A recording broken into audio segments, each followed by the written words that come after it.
Hey guys, what is up, and I welcome you to a new episode of the League of Myths series. Please don't forget to throw in a like if you do end up enjoying this episode. And without much further ado, let us go straight to the first myth. The first myth, submitted by Dart Vter 2. If Twitch ults a line of wards, will his ultimate hit all of the wards within the line or just the one that he's targeting?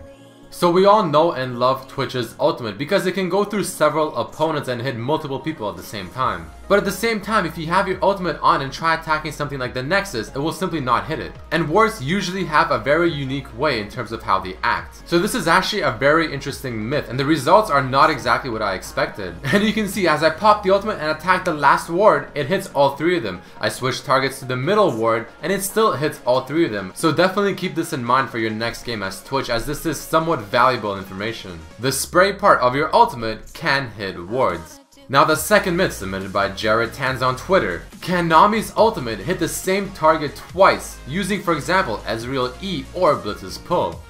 So for this one, we decided to try two test case scenarios. In the first one, we're using only what a champion has for himself, in this case Ezreal's E and his flash. As Nami hits me with her ultimate, I use my E and flash to cover as much distance as I can, trying to get back under the wave, and as I do, it does not hit me again. But maybe I didn't cover enough distance fast enough, so this is where Blitz comes in. And for this one, the same principles are applied. I stand beside Nami, get hit ASAP with her ultimate. And just as I get hit, the Blitz pulls me to his location to try and get in front of the tidal wave. And just as you saw, that is exactly what happened. I got pushed to the front of the wave and it went through me once again. However, the second time it did not do any damage, nor apply any CC effects. The next myth, submitted by RLHRY on Twitter. Will a buff apply to someone who dies while killing it, including revive?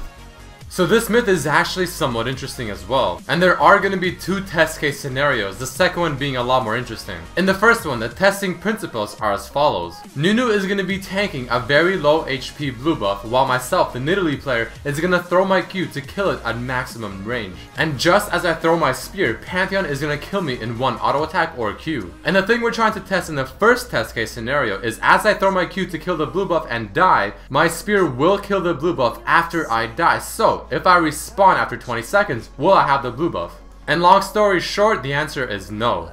In the second test case scenario, the principles are the exact same. However, this time, as I throw my spear and die, the goal is to use revive before my spear hits the blue buff. And just as it happens, I throw my spear, Pantheon kills me, I use revive, all while the spear is still flying to the blue buff, and as I revive in base, the spear finally kills the blue buff, and there you go, the buff finally transfers to me, even though I'm on the other side of the map. And the final myth, submitted by Syndra Zed. Can Zed stack up his Deathmark ultimate damage while Kayle pops her ultimate?